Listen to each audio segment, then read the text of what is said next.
This is the coast-to-coast network of the Mutual Broadcasting System. So long as these problems are not solved, so long as ignorance and poverty remain on earth, these words cannot be useless. These are the words which preface the sixth of 7 broadcasts based on Victor Hugo's great novel, Les Misérables. WOR and the Mutual Network present Orson Welles, distinguished young author, actor, and director, in an adaptation of the book which he has created especially for radio. Each episode portrays some development in the progress of Jean Valjean, a role played by Orson Welles, who is also heard as he reads the narrative passages. Les Misérables. The story of Jean Valjean and Inspector Javert. The episode which is called The Barricade.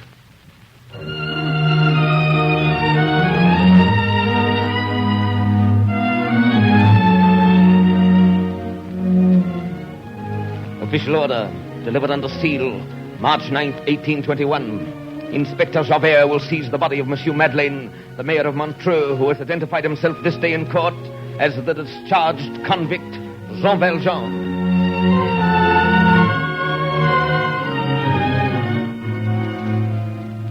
Six times from the galleys, twice from the double chain, and twice from under my grasp. Last night he escaped from me. We had him, my men and I, and he gave us the slip. Then we had him again. We hunted him through the city. His flight was embarrassed by the child Cosette, whom he carried in his arms. We were on every side of him. The walls were too high to climb. He was surrounded. He was trapped in a closed and guarded street. And he disappeared. Jean Valjean has escaped. 1832. Sedition, mutiny, rebellion. These are dangerous times. Never before has the vandalism and the lawlessness of the mob had such reign. The very government is in peril, and there are whispers of another revolution in France. We of the police are wakeful and vigilant. Here in Paris, the riotings of the people, led by some party of young fanatics, has grown to downright insurrection. And I have today intelligence of a barricade to be erected in a certain section of the city. True or no, this rumor is worthy of attention, and I'm going there in disguise to mingle with the revolutionaries. Today, June 6th, is the anniversary of Jean Valjean's escape. It's the date of my failure as a police officer. 30 years now I've been in his service. All this time, I've devoted to police duty the strictest honesty and watchfulness and discipline. I've given it my mind, my heart, and my hope. I've made it my whole life. But so long as this man, Valjean, remains alive and free in the world, my purpose is thwarted. My honor is a joke. For this Jean Valjean has become a principle in the order of my code. He is all that must be checked. He is crime. Worse than that, he is license. It's 12 years since I've seen him. I shall see him again. I shall know him when I see him. And he shall not escape. Once Valjean forgave me, I shall not forgive him.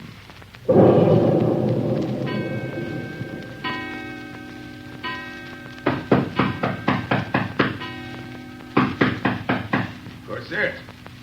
Cosette, is something wrong? Cosette! Yes? May I come in?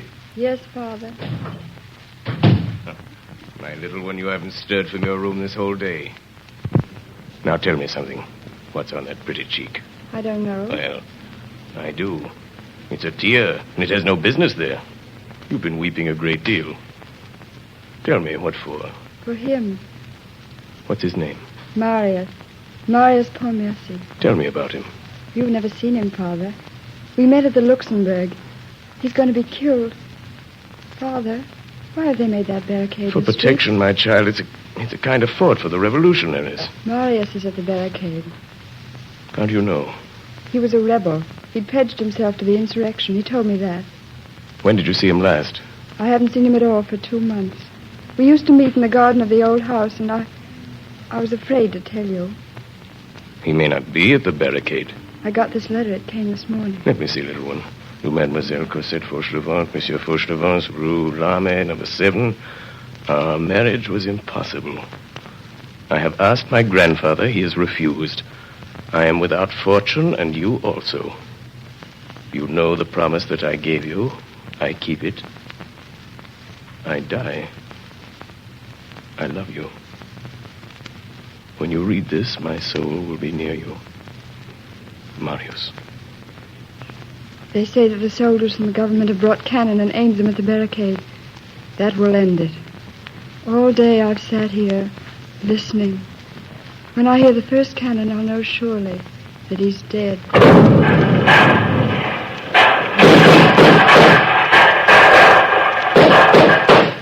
You there on the barricade! Do you wish to speak to us? Surrender quietly and perish your prisoner, and we'll give you fair trial. It is you who are on trial. Give up your prisoner, the police inspector. What are your terms? Our prisoner is not a hostage. He is a spy. A policeman who masqueraded as one of us. He will be executed before the last of us. We have no terms. Sound the discharge!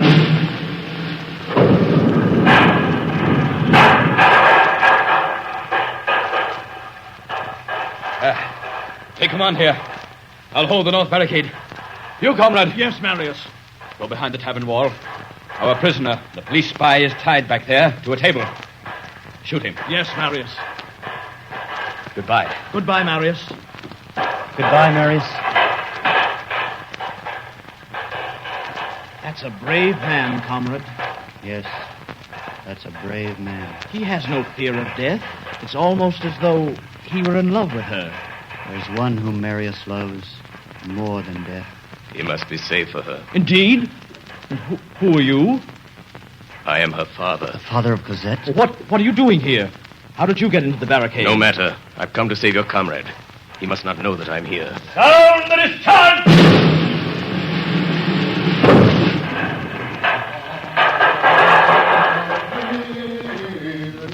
Monsieur. Yes? Will you hold this position for me? I have orders from Marius. I must go execute the spy. Who is the spy? A police inspector who impersonated a revolutionary and was caught here on the barricade. I am to shoot him. A police inspector? Yes, monsieur. His name is Javert. Let me shoot him. What, monsieur? Let me shoot him. You hold the post. I'll take care of the spy. Very well, if you wish it. I wish it. Where is he? Where is Javert? Around the corner of the street, monsieur. Tied up behind the wall. Sound the discharge!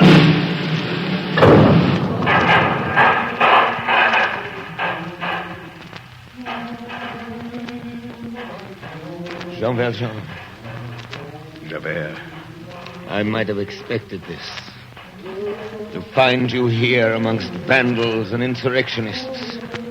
Amongst cutthroats and destroyers of public property. God, this is as it should be.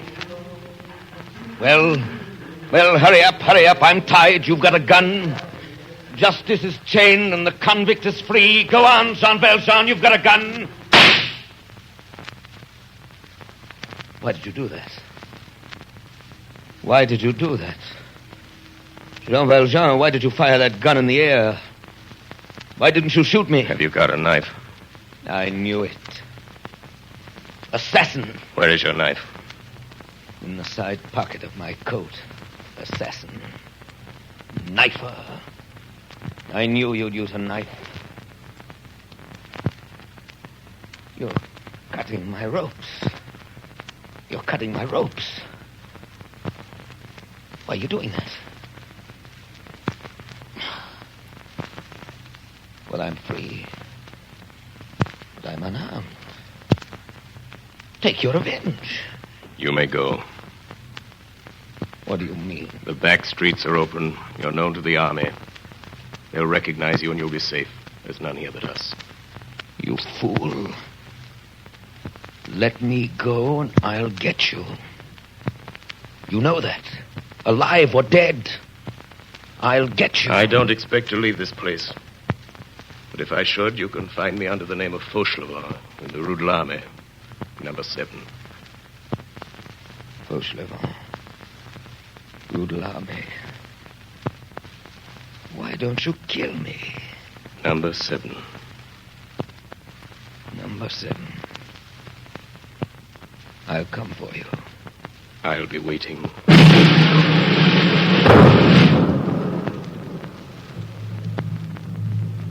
It is the story of the barricades. That it fell at this moment. Everywhere was the terrible confusion of death and defeat. Jean Valjean found Marius unconscious, horribly wounded, covered with blood, but still breathing. He threw the boy on his shoulder and ran to the far end of the street. But for the silent dead of the insurrection, this place was deserted. Here was peace, but no safety. Here was silence and no exit. Here were no walls to climb, no passageways, no alleys. Here was a momentary island in the midst of the armies of France. 12 years before, Jean Valjean had been hunted down and trapped in a closed street. The child Cosette was in his arms. Now he carried her lover.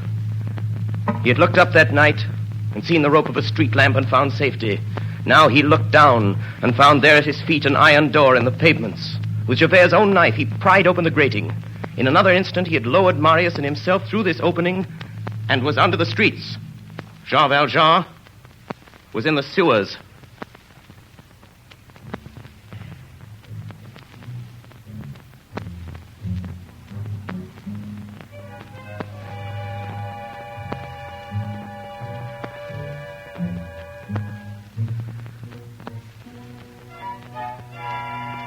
Paris has another Paris under herself. A Paris of sewers which has its streets, its squares, its blind alleys, and its circulation, which is slime. The sewer is the conscience of the city. In this lurid place there is darkness, but there are no secrets. Underneath these vaults we breathe the enormous fetidness of social catastrophe. We see reddish reflections on the corners. There flows a terrible water in which bloody hands have been washed. It was in the sewer of Paris that Jean Valjean found himself. In a moment he had passed from broad day to obscurity, from noon into midnight. He was wading in the hideous muck of the city. His first sensation was blindness. He reached out his hand and touched the wall on one side, then on the other, and realized that the passage was narrow. He slipped in the water. A whip of fetidness informed him where he was. The frenzied storm of murder which was raging a few feet above him reached him only as a stifled and indistinct rumbling. From the flashing whirl of the combat to this cavern of miasmas and pitfalls. After chaos, the cloaca. Jean Valjean had fallen from one circle of hell into another. He advanced one step at a time, fearing a hole, a pit, or some gulf. Marius's arms were pressed about his neck. Only a thin, warm trickle of blood from his mouth indicated that he was still alive. There was no thought of resting. He plunged on, feeling his way through the stinking corridors, the foul water rising above him, the darkness deeper than ever. But this depth assured him. And then all at once he saw before him his own shadow. Jean Valjean turned around. He could distinguish a police patrol. They were searching for him, hunting him down. But had they seen him in that brief flash of the lantern, he could hear their voices. I did hear it, I tell you. Listen. Not a sound. I heard footsteps. You can see for yourself there's nothing there. Well, I heard something. In the distance, the group of black forms sank away. They were going back. He was safe. Slowly, as the ruddy glare of the lantern disappeared, the silence became deep again, and blindness and deafness resumed possession of the dark. He started again. The advance became more and more laborious. There was mist, there was miasma, and there was darkness. Marius, dead perhaps, weighed heavily upon him. Then suddenly Jean Valjean had reached an angle of the sewer, and he saw before him at the extremity of the passage a light.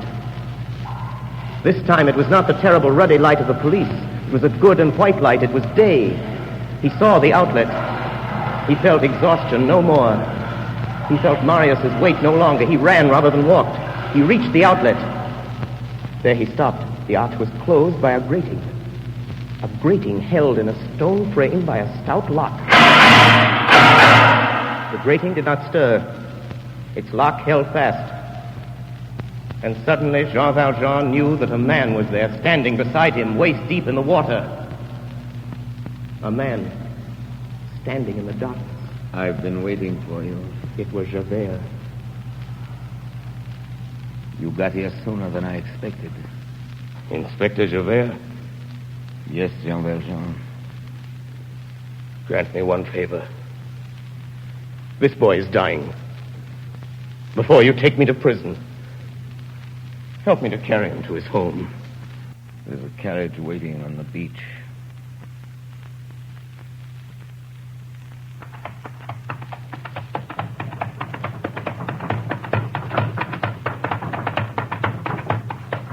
You are silent, Javert. I should think you would be happy. I must thank you for helping me to take that wounded boy to his family.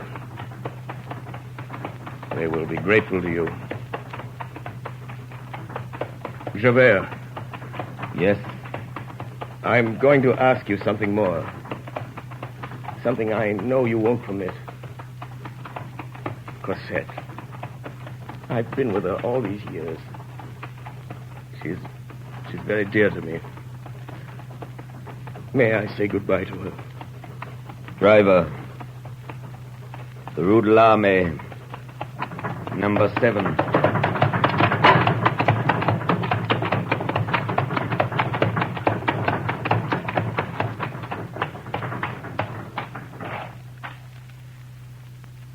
Well, here's your home. Go up and see her. What are you waiting for? I'm waiting for you. I'll be here, below in the street. Then you trust me? I'll wait in the street. Jean Valjean ran up the stairway to Cosette's little room. He stopped at the landing and looked back through the window. He was bewildered by what he did not see. There was nobody in the street. Javert was gone.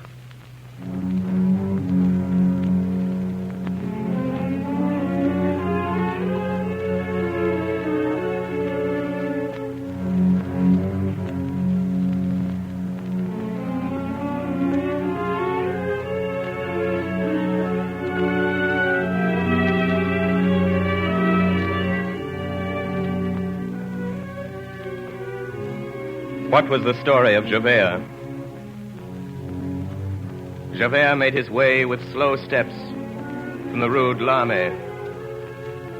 He plunged into the silent streets. Still, he followed one direction. He took the shortest route toward the Seine. There had been a new thing, a revolution, a catastrophe, in the depths of his being. One thing had astonished him, that Jean Valjean had spared him. And one thing had petrified him, that he, Javert, had spared Jean Valjean. Where was he? He sought himself and found himself no longer. Destiny has certain extremities precipitous upon the impossible, and beyond which life is no more than an abyss. Javert was at one of these extremities. Jean Valjean confounded him. All the axioms which had been the support of his whole life crumbled away before this man. A beneficent malefactor, a compassionate convict, kind, helpful, clement, returning good for evil, returning pardon for hatred, loving pity rather than vengeance, preferring to destroy himself rather than to destroy his enemy, saving him who had stricken him, kneeling upon the height of virtue, nearer the angels than men. Javert was compelled to acknowledge that this monster existed. An entire new world appeared to his soul. He perceived in the darkness the fearful rising of an unknown moral sun. Truths which he had no wish for besieged him. He saw what he had revolted at seeing. He felt that he was emptied, useless, broken off from his past life, destitute. Authority was dead in him. He had no further reason for existence. There was only two ways to get out of it. One, to go resolutely to Jean Valjean and return the man of the galleys to the dungeon. The other,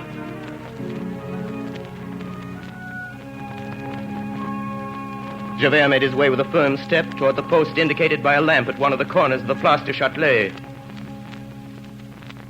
On reaching it, he entered. There was a policeman there. Javert gave his name, showed his card to the sergeant, and sat down at the table of the post on which a candle was burning. There was a pen on the table, a leaden inkstand, and some paper in readiness for chance reports and the orders of the night patrol. Javert took the pen and a sheet of paper and began to write. This is what he wrote. From the notebook of Inspector Javert, some observations for the benefit of the service. First, I beg Monsieur le Préfet to glance at this. Second, the prisoners, on their return from examination, take off their shoes and remain barefooted upon the pavement while they are searched. Many cough on returning to the prison. This involves hospital expenses. Third, it is difficult to explain why the special regulation of the prison forbids a prisoner to have a chair, even on paying for it. Fourth, the prisoners called barkers, who call the other prisoners to the parlor, make the prisoner pay them 2 sous for calling his name distinctly. This is a theft. Fifth, for a dropped thread, they retain 10 sous from the prisoner in the weaving shop. This is an abuse on the part of the contractor, since the cloth is just as good. Sixth, it is certain that gendarmes are every day heard relating in the yard of the prefecture the examinations of those brought before the magistrates. For a gendarme who should hold such things sacred to repeat what he has heard in the examining chamber is a serious disorder. Javert, Inspector of the First Class. June 7th, 1832. About 1 o'clock in the morning. Javert dried the fresh ink on this paper, folded it very carefully, like a letter, sealed it, wrote on the back a note for the administration, left it on the table, and went slowly out of the post. The glazed and grated door closed behind him. He crossed the Place du Châtelet and gained the quay. Here was darkness. Darkness complete. It was that sepulchral and terrible moment which follows midnight. Javert was standing exactly over the rapids of the Seine, perpendicularly over that formidable whirlpool which knots and unknots itself like an endless screw. Javert bent his head and looked. All was black. What was beneath was not water. It was chasm. The wall of the quay abrupt, confused, mingled with vapor, suddenly lost to sight, seemed to him like an escarpment of the infinite. Javert, Inspector of Police, 30 years in the service of France, stood there on that promontory of the darkness, and looked into the end of the night. He saw nothing. But he perceived the hostile chill of the water and the insipid odor of the moist stones. A fierce breath rose up from that abyss. The swollen river guessed at rather than perceived the tragical whispering of the flood, the dismal vastness of the arches of the bridge, the imaginable fall into that gloomy void. All that shadow was full of horror. Javert remained for some minutes motionless on that pinnacle in the middle of the midnight, gazing into that opening of darkness. Then suddenly, without a sound, no expression on that great, bearded, beastly face, he took off his hat and laid it on the edge of the quay. A moment afterwards, a tall black form appeared standing on the parapet, bent toward the Seine, then sprang up and fell straight into the darkness. It is the last that was ever seen of Inspector Javert.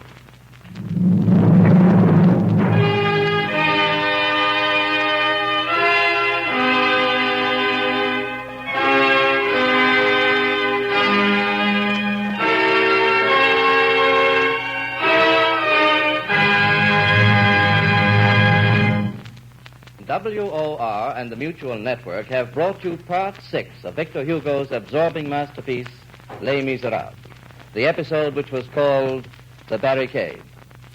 Orson Welles, distinguished young author, actor, and director, played the role of Jean Valjean and was also heard reading the narrative passages. Assisting Mr. Welles were Martin Gabel as Javert, William Johnstone as Marius, Virginia Wells as Cosette, Ray Collins, Hiram Sherman, and others. Next Friday evening at 9:30 o'clock Eastern Daylight Saving Time, we shall present the 7th and final episode of Les Misérables.